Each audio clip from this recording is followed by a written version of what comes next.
예배 가운데 우리 하나님을 향한 감사가 더욱 자라는 은혜가 있기를 소원합니다. 우리 갈라디아서 5장의 중요한 개념인 그리스도인의 자유에 대해서 들어왔습니다. 하나님께서는 구원하신 백성들에게 하나님께서 본래 뜻하신 그 인간 본연의 모습으로 살아갈 수 있는 참 자유를 허락하셨다고 했습니다. 그리스도께서 십자가에서 자신을 내어주심으로써 우리에게 이 귀한 자유를 허락하셨습니다. 바울은 이 귀한 자유를 가진 우리 성도들에게 이 자유를 자기 자신을 위하여서, 그러니까 자기 자신의 육신을 위하여서 사용하지 말고 사람을 사랑하기 위하여 사용하라고 합니다. 하나님께서 천하보다 귀하다고 말씀하신 그 존재가 한 영혼, 한 사람이기 때문에 한 사람을 사랑하는 것은 그 무엇보다도 아주 귀한 일인데, 성도는 자신이 가진 그 자유를 이 귀한 일에 사용하라는 것입니다. 그것도 종로듯한 모습으로까지 이웃을 사랑하라고 합니다. 지난주에 살핀 내용은 이제 5장 16절부터였는데 성령을 따라 행하면 우리가 육체의 욕심을 이루지 아니한다는 그런 가르침으로 시작했습니다. 앞서 우리가 우리의 귀한 자유를 함부로 사용하지 않고 또 우리 육신을 위해 사용하지 않고 이웃을 사랑하기 위하여서 자유를 사용하는 것이 마땅하다는 것을 우리가 아무리 듣고 안다고 하더라도, 그렇게 배웠다 하더라도 사실 그것은 말처럼 쉽지가 않습니다. 여전히 육신을 따라 또 자기 중심적으로 자기 만족을 위해 살아가려는 그런 본성이 계속적으로 고개를 듭니다.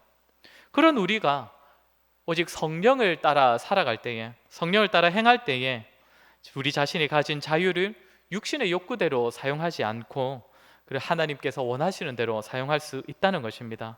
그러면서 바울은 우리가 육체를 따라 살아가는 아주 분명한 모습들을 여러 가지 예를 들었는데, 그것이 19절부터 21절까지 나열된 15가지였습니다. 목록을 나눠서 우리가 그때 생각을 해봤었는데, 성적인 타락, 술 취함과 방탕함, 그리고 인간관계와 관련된 여러 가지 모습들이었습니다. 이것은 우리가 성령을 따라 살아가면서 반드시 피해야 할 육체를 따르는 모습들이라고 했습니다. 이것이 이제 지난주 설교의 내용이었습니다. 자, 그러면 이제 바울의 가르침은 어떤 내용으로 이어지겠습니까? 자유를 가지고 육신을 따라 살아가는 것이 아니라 이웃을 사랑하기 위하여서 성령을 따라 행하라고 했는데, 그러면서 지난주에는 육신을 따르는 삶이 그럼 무엇인가에 대해서 나누지 않습니까? 그럼 이제 어떤 이야기가 등장하겠습니까? 그러면 반대로 성령을 따라 행하는 삶은 그럼 어떤 삶인가? 이 가르침이 따라오지 않겠습니까? 이것이 오늘 우리가 읽은 본문입니다. 우리가 잘 아는 성령의 9가지 열매도 이 내용의 문맥에서 등장을 하는 것입니다. 먼저는 성령의 열매라는 이 표현에 대해서 좀 살펴보도록 하겠습니다. 우리는 성령의 9가지 열매라는 표현을 자주 사용하다 보니 성령의 열매가 9가지, 9종류가 있다라고 이렇게 보통 생각하곤 하는데, 사랑이라는 열매, 희락이라는 열매, 오래 참음의 열매, 이렇게 있다고 생각을 하지 않습니까? 그런데 오늘 본문 22절을 보시면 오직 성령의 열매는 이렇게 시작을 합니다. 단수로 표현이 되어 있다는 겁니다. 사랑부터 절제까지 이 9가지를 성령의 열매 하나로 표현을 한다는 겁니다. 하지만 이에 반하여서 지난주에 살폈던 육체에 관한 것들은 19절을 보시면, 이제 19절을 보면 한글 성경으로는 육체의 일은 분명하니 이렇게 또 단수로 나와 있지만, 이렇게 헬라어로 보면 이게 복수입니다. 그래서 정확하게는 육체의 일들은 이렇게 표현하는 것이 더 정확한 번역입니다. 그러니까 육체에 관한 일은 아주 여러 가지가 있다라는 의미를 담아서 이렇게 적었고, 성령에 관하여서는 하나의 열매가 있다라는 식으로 바울이 지금 표현하고 있다는 겁니다. 이것은 성령을 따라 살아가는 삶과 육체를 따라 살아가는 삶의 분명한 차이를 알려주는 겁니다. 육체의 일들이라는 이 표현에는 육체를 따르는 일은 몇 마디 말로 다 담을 수 없을 정도로 아주 다양하고 많고 뭔가 복잡하고 혼란스럽다는 그런 의미입니다. 바울은 육체를 따르는 삶은 한두 가지가 아니고, 그런 삶은 아주 혼란스럽고 복잡하고 그리고 정말 다양하다 할 만큼 너무나 많다. 그에 반하여 성령의 열매는 마치 하나뿐이다라는 식으로 표현함으로써, 사실 이 성령의 열매는 이 여러 가지가 있다 하더라도 아주 일관성이 있고 통일성이 있고 서로가 아주 잘 유기적으로 잘 엮여 있는 그런 모습이라는 것, 그것이 지금 성령의 열매라는 이 한마디 말에 담고 있는 것입니다.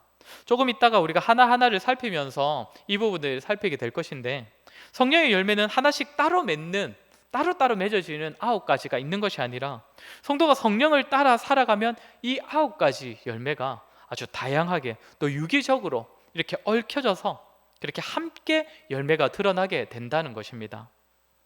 그리고 우리는 이 성령을 따르는 삶을 열매로 표현했다는, 바울이 열매로 표현하고 있다는 이 점에서 우리가 몇 가지 의미를 생각해 볼 수 있습니다. 왜 바울이 열매라는 표현을 사용을 하는 걸까요? 먼저 열매라는 것은 점점 자란다는 그런 의미가 담겨 있습니다. 점점 성장해가고 점진적으로 계속 자라가는 것이 열매가 가진 특징이지 않습니까? 그 어떤 열매도 한순간에 따먹을 수 있을 정도로 한순간에 자라게 되는 그런 경우는, 그런 열매는 단 하나도 없습니다. 시간이 필요하고 기다림이 필요하고 또 점점 자라나는 그 시간이 반드시 흘러야 열매가 맺게 됩니다. 이 점이 성령의 열매가 가지는 특징과 동일하다는 겁니다. 혹시 그런 분이 계실지는 모르겠는데, 하나님을 만나고 이렇게 회심한 이후에 이전의 삶과 180도 달라진 경험을 해보신 분 계십니까? 그런 분도 간혹 계시다고 하던데, 간증하시는 분들 중에서 또 그런 분 많이 계시지 않습니까? 그런데 제가 그렇고 저도 그렇고 제 주변에 있는 사람들을 보면 한순간에, 정말 한순간만에 삶의 방식과 기준과 가치가 완전히 달라졌다라고까지 말할 수 있는 사람은 저도 아니고, 제 주위에서도 그런 사람은 제가 잘 보지 못했던 것 같습니다. 변화의 시작점은 있지만 그 열매가 맺혀지는 데에는 시간이 다소 많이 걸리더라는 겁니다.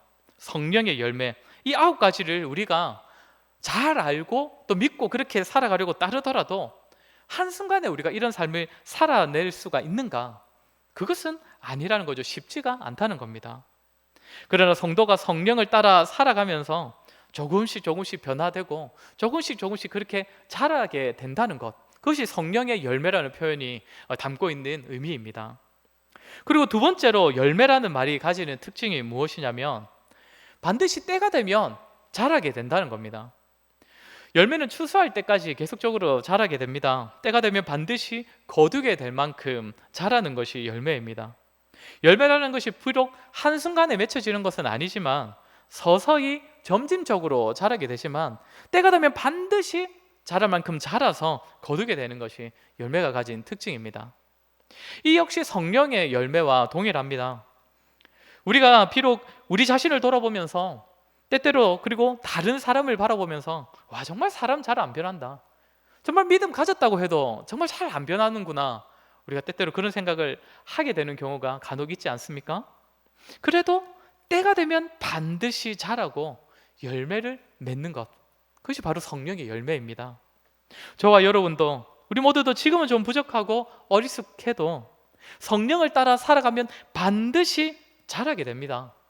이미 과거의 자신과, 신앙생활 오래 하신 분, 정말 그 신앙생활 하던 그 과거의 자신과 현재 우리 자신을 한번 비교해 보시면 정말 눈에 띄게 한꺼번에 자라지는 않더라도 정말 서서히 조금씩 자랐던 우리의 모습들을 확인할 수 있지 않습니까? 그리고 세 번째로 바울이 이 열매라는 표현을 어디에 지금 사용하고 있는지를 우리가 좀 주목해야 합니다. 우리는 보통 교회 안에서 열매라는 표현을 어디에 자주 사용합니까? 보통은 전도나 선교에서 열매라는 단어를 참 자주 사용을 합니다. 한 영혼을 열매 맺기를 바라는 마음으로 우리가 영혼에 대하여서 열매라는 표현을 사용합니다. 아주 귀한 표현이지 않습니까? 그런데 여기서 본문이 다루는 열매는 그런 열매를 의미하는 것이 아니라 우리 한 사람 한 사람이 그의 내면에서 맺는 열매를 말하고 있습니다.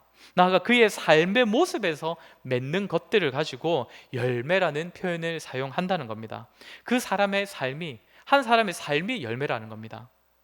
한 성도가 삶에서 성령의 열매를 맺고 그 열매가 가지는 맛과 향기를 드러내는 존재로서 이 땅 가운데 거주하게 되면 주변 사람들과의 관계가 아주 더욱 풍성해질 것입니다. 외모나 조건이 아니라 한 성도의 그 내면에서, 그 사람의 속에서 나오는 것, 그 열매 때문에 다른 사람들이 그 사람과 가까이 하고 싶게 되고 함께 하고 싶어지고, 그런 주변 사람들이 점점 생겨나면서 나아가 이런 성도의 삶이 결국 그런 사람들에게 전도와 선교의 열매로도 이어지게 되는 것입니다. 그렇게 오늘 본문이 말하는 이 열매는 한 성도 개인 안에서 맺어지는 열매를 의미하는 것이지만, 반드시 이 성령의 열매는 이 열매를 통하여서 다른 사람들, 다른 영혼에 대한 열매로도 이어질 수 있는 것이 바로 이 성령의 열매입니다. 이제 이 성령의 열매 9가지에 대하여서 살필 것인데, 지난주에 우리가 육체의 일들에 대하여서 살피면서도 이렇게 비슷한 부류끼리 이렇게 묶어서 생각을 해 보았지 않습니까? 성령의 열매도 이렇게 묶어서 또 흐름을 따라서 생각해 보면 이해하기가 쉽습니다. 처음 3가지는, 처음에 등장하는 사랑, 희락, 화평은 우리가 하나님을 알 때에, 우리가 하나님을 바르게 알 때에 맺어지는 3가지입니다. 먼저는 사랑입니다. 사랑. 성경에서 사랑은 참 중요한 개념이지 않습니까? 믿음과 소망보다도 더 중요한 것이 사랑, 이렇게 우리가 성경이 증언하고 있기 때문에 사랑은 굉장히 아주 중요한 개념입니다. 우리는 일상에서도 또 우리가 살아가는 사회에서도 이 사랑을 아주 중요한 개념으로 받아들입니다. 철없는 사랑이나 뭔가 한순간에 피어올랐다 꺼지는 그런 사랑도 세상에서 말을 하지만, 그런 사랑도 있지만, 세상에서도 정말 부부 간의 사랑이라든지 부모와 자녀 간의 사랑처럼 나름대로 아주 귀한 모습이라고 할 수 있는 그런 사랑들도 이 사회에도, 이 세상에도 분명 존재합니다. 하지만 성경이 말하는 사랑의 개념과 비교해 본다면 세상에서 말하는 그 사랑들은 전부 다 대부분이 흉내내는 정도일 뿐일 때가 참 많습니다. 왜 그렇습니까? 지난번에도 말씀을 드렸지만, 많은 사람들이 이 사랑을 할 때에도, 자기의 사랑을 나눌 때에도 그 사랑에 자기 중심성이 묻어나기 때문입니다.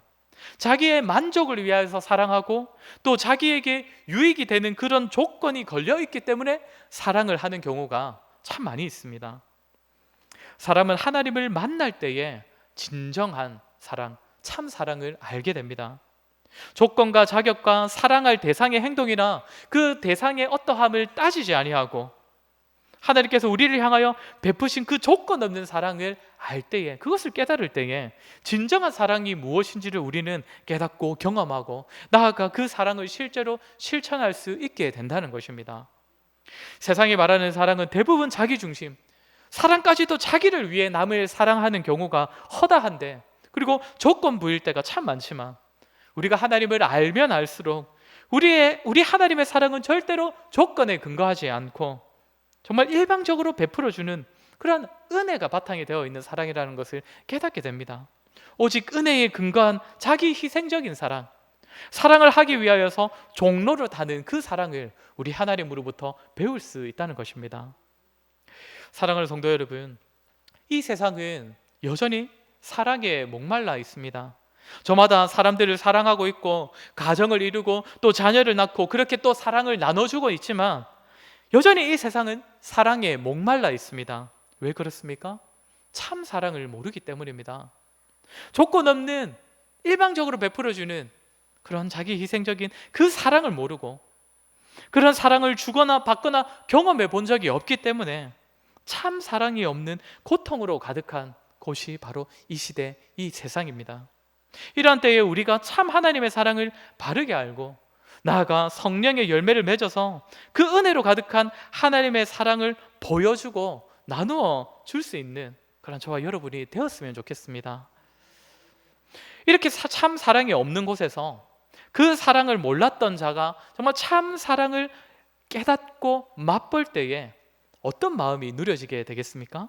여기서 희락이 시작되는 것입니다. 참 기쁨을 누리게 되는 것입니다. 세상도 재미를 참 좋아합니다. 웃고 즐기고 기쁨을 누리는 것을 참 좋아합니다. 그러나 많은 경우에 그 세상에서 말하는 그 기쁨의 경우, 참 많은 경우에 자신의 기쁨을 위하여 남을 낮추거나 다른 사람에게 상처를 주는 경우가 참 많이 있습니다. 나의 즐거움을 위하여 다른 사람을 비하하기도 하고 다른 사람과의 경쟁에서 이겨서 남을 짓누르는 것을 자신의 기쁨으로 삼으려고도 합니다. 이러한 기쁨은 사실상 쾌락입니다. 나의 기쁨을 위해 남을 이용하는, 성경에서는 이러한 것들은 죄라고까지 말을 합니다. 우리는 하나님의 사랑을 알고 하나님의 사랑을 경험함을 통하여서 진실한 기쁨을 누릴 수 있습니다. 하나님의 조건 없는 사랑, 무조건적인 그 사랑을 우리에게 베푸셨다는 것, 자신을 희생하시면서까지도 베푸신 그 사랑을 알 때에, 그 사랑을 우리가 지금 받고 있다는 것을 느낄 때에 우리는 참 기쁨을 누리게 된다는 것입니다. 사랑하는 성도 여러분, 정말 조건 없는 사랑, 일방적으로 나를 생각해주고 누군가가 정말 나를 위해주고 있다는 그런 사랑을 받을 때에 마음으로 누려지는 그 기쁨 경험해 보셨지 않습니까? 물론 지금까지도 그렇게 사시면 참 좋겠지만, 우리 배우자 되시는 분들과 연애할 때에 또는 신혼초에 정말 한참 그 좋았을 때에 정말 자신보다 나를 더 사랑해 주는 것 같다고 그 사랑을 우리가 확인했을 때에 또 나누면서 누렸을 때 느껴지는 그 기쁨, 다들 맛보하지 않습니까? 물론 지금까지도 있으면 참 좋겠지만, 그런 참 사랑은 받는 자도 또 그 사랑을 베푸는 자도 동일하게 참 기쁨을 누리게 됩니다. 이것은 성도의 삶에만 있는 기쁨입니다. 하나님의 참 사랑을 아는 자만이 누릴 수 있는 희락입니다. 그렇게 이 기쁨을 세상은 결코 알지 못합니다. 알 수도 없습니다. 우리가 하나님의 사랑을 알고 그 사랑이 가져다 주는 기쁨으로 충만할 때에, 세상에 결코 줄 수 없는 기쁨을 가지고 있을 때에 우리는 이 세상이 감당하지 못하는 성도가 되는 것입니다. 세상에 없는 기쁨을 가지고 있는 자가 되지 않습니까? 저와 여러분에게 이 희락이 가득하기를 소원합니다.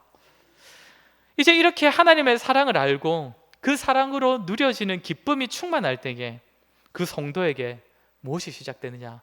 이제 평화가 시작되는 것입니다. 화평이 자라게 된다는 겁니다. 이 세상은 얼마나 경쟁이 치열합니까? 어찌 보면 전쟁터와 같습니다. 좀 전에도 말씀드렸다시피 사랑을 함에 있어서도, 희락을 누리기 위함에 있어서도 경쟁이 필요한 것이 바로 이 시대, 이 사회입니다.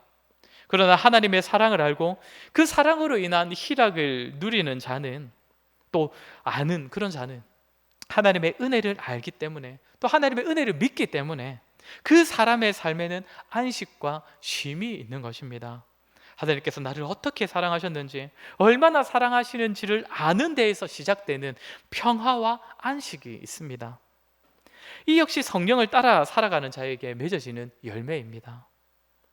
이처럼 하나님을 바르게 알므로써 사랑과 희락과 화평을 누리는 자는 이제 그의 삶이 다른 사람을 대하는 데에도 세상과는 다른 모습으로 대하게 되는 모습으로 변화됩니다.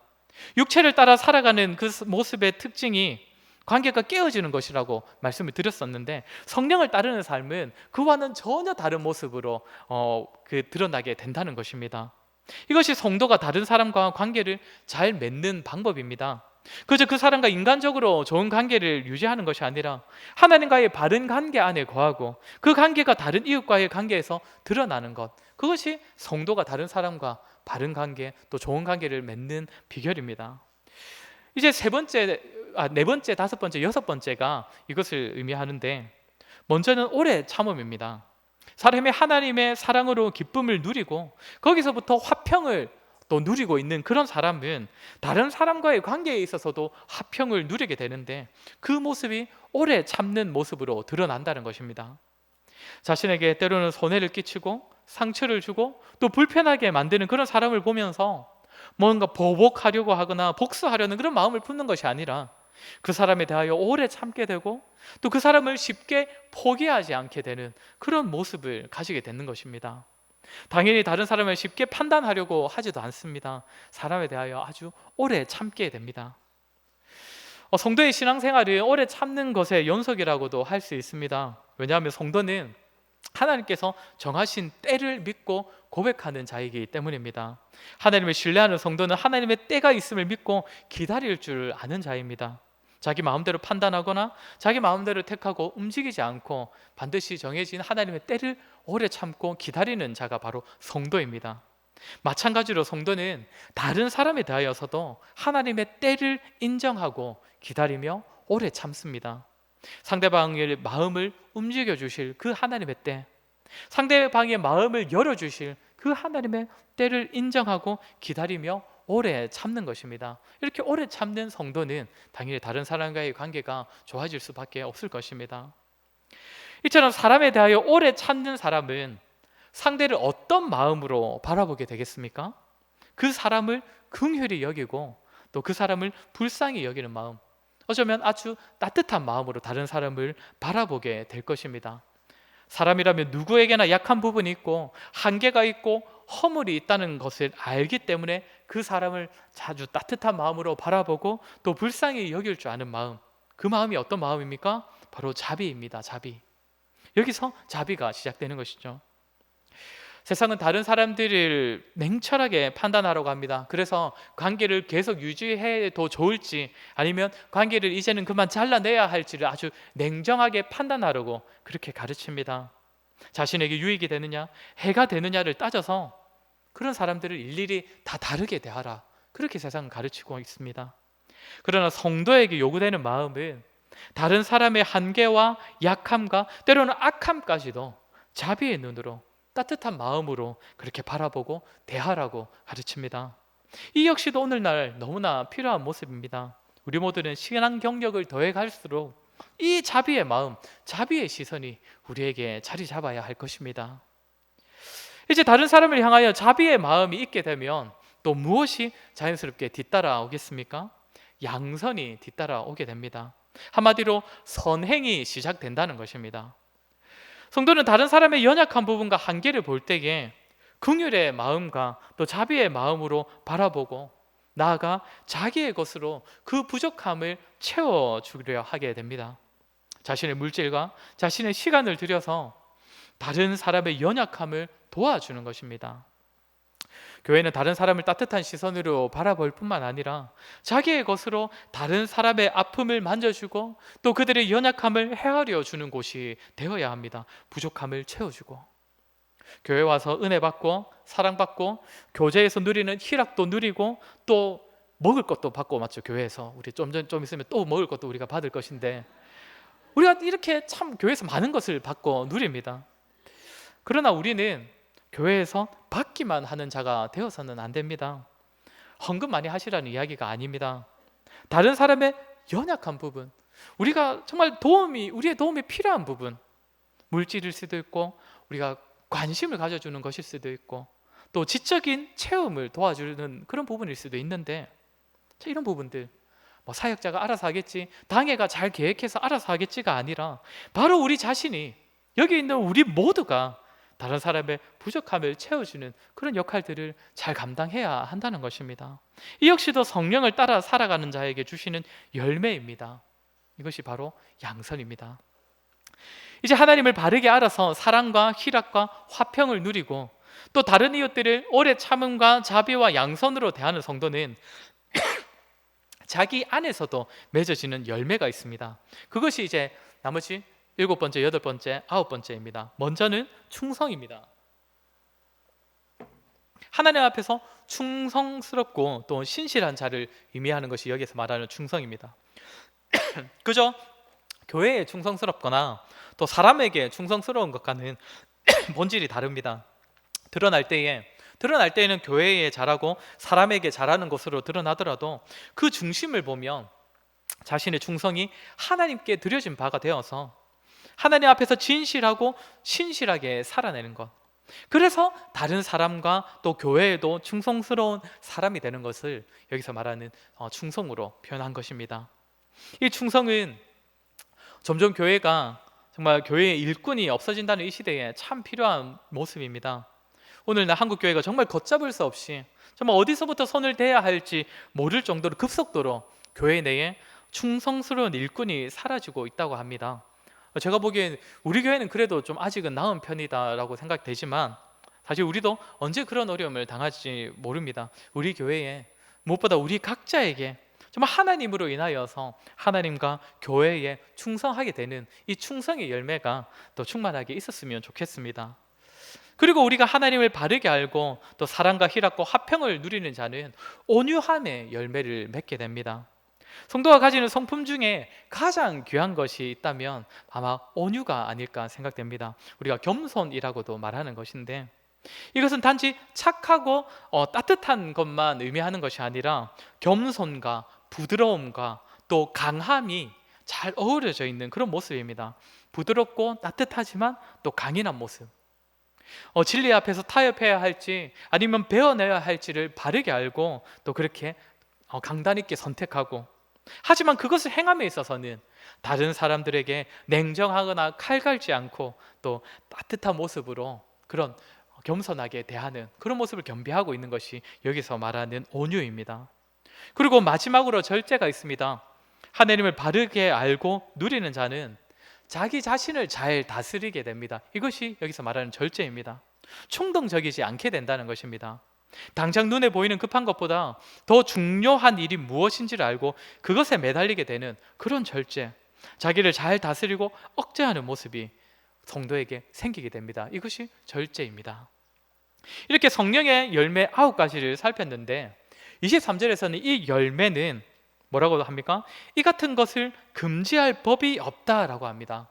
무슨 말이냐면 성령을 따라 살아가는 사람이라면 누구나 이 열매들을 맺을 수 있다는 것입니다. 누구라도, 그리고 어디에서라도, 어떤 삶의 현장에서라도 그가 성도라면 반드시 맺을 수 있고, 그 무엇도 성도가 맺는 이 열매를 가로막을 수 없다는 것입니다. 성도가 맺는 열매를 우리는 성령의 열매로 부릅니다. 성령께서 친히 맺으신다는 겁니다. 성령을 따라 살아가려는 우리를 성령께서 친히 도우셔서 맺도록 하신다는 겁니다. 그러니 누가 이 열매를 막을 수가 있겠습니까? 성령을 따라 살아가는 우리 자신도 막지 못합니다. 우리 육신의 악한 본성도 성령을 따라 살아가려는 우리를 가로막을 수가 없습니다. 반드시 열매를 맺을 수 있습니다. 이 세상의 악한 풍조도, 이 세상도 결코 성령의 열매를 가로막을 수가 없습니다. 여러분, 자기 희생적인 사랑, 그 사랑을 통해 맛보는 기쁨, 또 그 기쁨을 통해 누리는 평화, 이 참 사랑과 참 기쁨과 평화를 누가 거부하겠습니까? 이 세상도, 이 세상의 풍조도, 이 세상 사람들도 이 참 사랑과 참 기쁨과 참 평화를 받아들일 것입니다. 이 세상은 이 사랑과 기쁨과 평화에 목말라 있습니다. 나아가 사람에 대하여 오래 참고 자비의 마음으로 바라보고 대하고 자신의 것으로 그렇게 선행을 베푸는 자를 이 세상이 가로막겠습니까? 결코 그럴 수가 없습니다. 사랑을 말하지만 사랑이 없고, 웃고 떠들고 즐기고 있지만 희락이 없고, 따라서 다른 사람들과의 화평이 없고, 자비가 아니라 냉대하고 선을 베푸는 것이 아니라 자신에게 줄 유익을 기대하는 시선으로 다른 사람을 바라보고 있는 이 세상에서 성도가 성령의 열매를 맺는다면, 사랑과 희락과 화평과 오래 참음과 자비와 양선으로 삶을 살아낸다면 세상은 성도를 환영할 것입니다. 결코 가로막지 않을 것입니다. 그러니 사랑하는 성도 여러분, 어쩌면 정말 이상적으로만 보이는 이 열매, 나와는 너무나 거리가 먼 것 같지만 우리는 이 열매를 맺을 수가 있습니다. 우리 육신의 그 죄인된 본성도, 그리고 이 세상도 우리가 맺는 이 성령의 열매를 결코 가로막을 수가 없는 것입니다. 무엇보다 성령 하나님께서 도와주십니다. 우리 24절을 한번 같이 읽어보도록 하겠습니다. 오늘 본문 마지막에 24절입니다. 같이 읽겠습니다. 그리스도 예수의 사람들은 육체와 함께 그 정욕과 탐심을 십자가에 못 박았느니라. 아멘. 우리는 그리스도를 믿을 때에 우리의 죄와 우리의 옛사람만 십자가에 못 박은 것이 아니라 우리의 정욕과 탐심도 다 십자가에 못 박은 것이다 라고 말합니다. 우리의 육신의 소욕들, 죄된 본성들, 성령을 따라 살아갈 때에 우리가 그것을 이길 수 있습니다. 성령의 열매를 반드시 맺으며 살아갈 수 있다는 것입니다. 물론 때때로 실패를 경험하고 또다시 육신의 욕심을 따르는 선택을 하고 넘어질 때가 있겠지요. 그러나 우리가 정말 우리 마음에 계신 성령의 음성에 귀를 기울이고 또 우리도 우리 의지로서 그 뜻을 쫓아 살아갈 때에 성령의 열매를 맺게 됩니다. 그 열매가 지금 우리의 눈으로 볼 때는 너무나 보잘것없어 보여도 점점 자라게 돼요. 우리의 눈으로, 이웃의 눈으로, 세상의 눈으로도 그 열매를 확인하게 될 때가 반드시 이르게 될 것입니다. 그러니 성도 여러분, 지금 자신의 모습을 바라보시면서 실망하지도 마시고 성령을 따라 삶을 살아가기도 포기하지 마시기 바랍니다. 성령께서 이루실 일들을 기대하시면서 멈추지 마시고 끝까지 따라가시기 바랍니다. 이 자리에 모인 우리 모두에게 성령의 열매가 풍성하게 맺어지기를 주의 이름으로 간절히 소원합니다. 우리 시간에 한번 말씀을 기억하며 같이 기도했으면 좋겠습니다. 하나님, 참 우리가 비록 지금은 보잘것없지만, 비록 지금은 우리의 모습은 정말 세상 사람들과 너무나 정말 비슷하지만, 정말 구분되어 살아가지 못하는 모습이 너무나 많지만, 하나님, 우리에게 믿음을 더하여 주셔서 끝까지 성령을 쫓아 살아갈 수 있도록 도와주시옵소서. 그래야 해서 우리의 삶에서도 성령의 9가지 열매를 풍성하게 맺으며 살아가게 하여 주시옵소서. 그래야 해서 세상 사람들이 우리의 볼 때에 정말 하나님의 사랑을 알고 깨닫고 우리와 동일하게 그 사랑으로 말미암아 화평을 누리는 그런 역사가 일어날 수 있도록 하나님, 우리 삶에 성령의 열매가 풍성하게 맺어지게 하여 주시옵소서. 우리 이 시간에 말씀을 기억하며 같이 기도하도록 하겠습니다. 기도하겠습니다.